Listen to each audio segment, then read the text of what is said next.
Hi, I'm Joe Chili, morning 7 to 9 on Buffalo's oldie station, the Big Weck.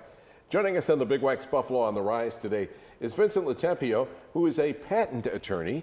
Vince, how are you doing today? I'm doing great. Nice to be here. Nice to have you back again. You know, when we start talking about patents, it always amazes me that we have a patent attorney in Buffalo. Do you get a lot of business in Buffalo, or do you have a lot of business from outside the area as well? Yeah, you know, I have clients from all over the world, really. You know, I'm a registered patent attorney, which means I can practice in any state in the country. So I do ads all over the country using Google Ads now that, you know, the advent of the internet. I actually wrote a patent from a guy from Russia, and we met online on Google Meet and used Google Translate, and I talked to him entirely on the internet, he in Russian and me in English, and I got a patent for him. Really? Yeah, from Russia. Yeah. That's pretty amazing in itself. When you're thinking of patents, maybe you can give us an idea of what exactly a patent is. Why would someone apply for a patent? So a patent gives you a right to stop others from making your idea.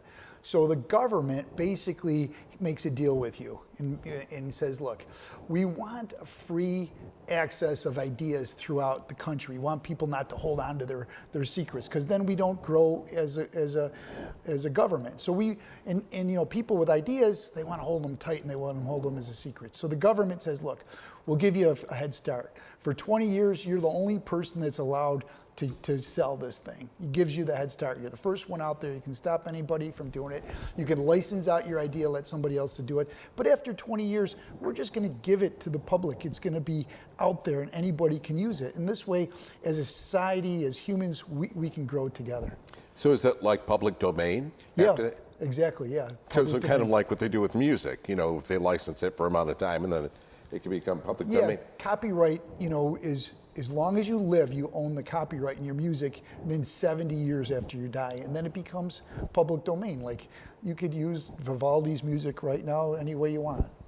So when someone calls you and says, I want to talk about getting a patent, what's the first thing? The first thing that you would ask them would be, what's your idea?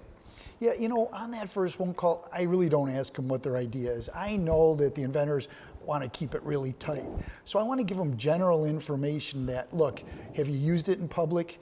There's a rule out there that says if you use it in public and you offer it for sale, or you publish it anywhere, or you publish it, offer it, sale, or use it in public, you have 1 year to file your patent application. So if you did something that would affect your patent rights, I want you to know. And the first thing I tell you is, don't tell anybody about this until, you know, we file it. And then you know, I kind of give the basic process. It starts with a search. Let's see if it's out there already. Let's see if you have a chance of getting the patent. You know, and then from there we'll do the search. Then we can decide whether or not we should file it or not.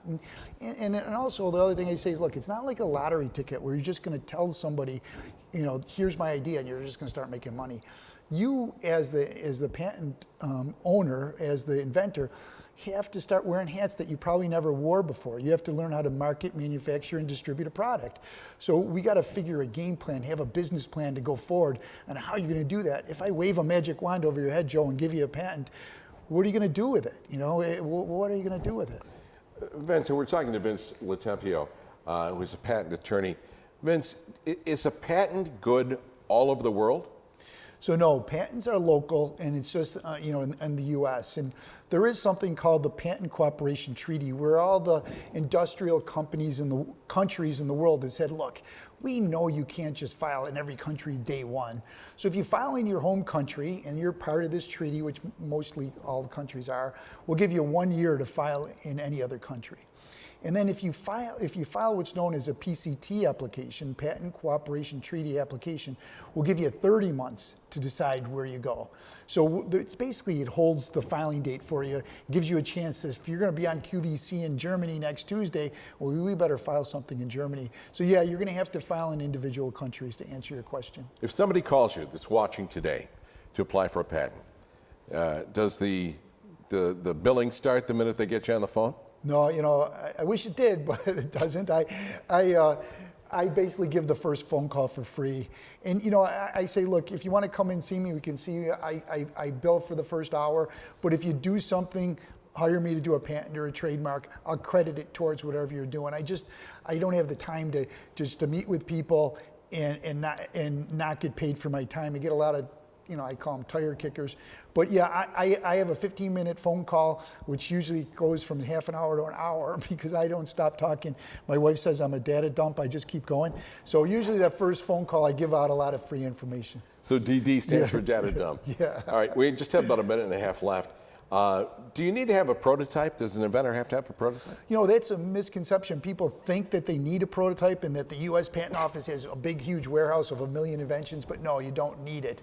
But it's probably important to have one because a lot of times people will have an idea, they think it's a great idea down on paper, we actually get the patent for it, and then they try to use it and it doesn't work the way they expected it to be. So when you prepare your prototype and when you put your prototype together, you iron out a lot of the problems. So you don't need it, no. If you can describe how to make and use it, we can file a patent for you. All right, sounds a little bit confusing. So I guess, the best thing to do is really call you, make an appointment, come in and talk to you. You are local, so you're not talking to somebody or searching somebody online. So best way to get a hold of you? Yeah, my phone number is 716-216-5000, and I'm at LoTempiolaw.com. All right, very good. Vince LoTempio, we appreciate it. For more information and answers to your questions, contact Vince LoTempio by calling 716-216-5000. Or again, you can go to LoTempiolaw.com. Sponsorship and promotional considerations for the preceding segment was provided by Vincent LoTempio. And don't forget to start your mornings with me weekdays 7 to 9 a.m. on The Big Way.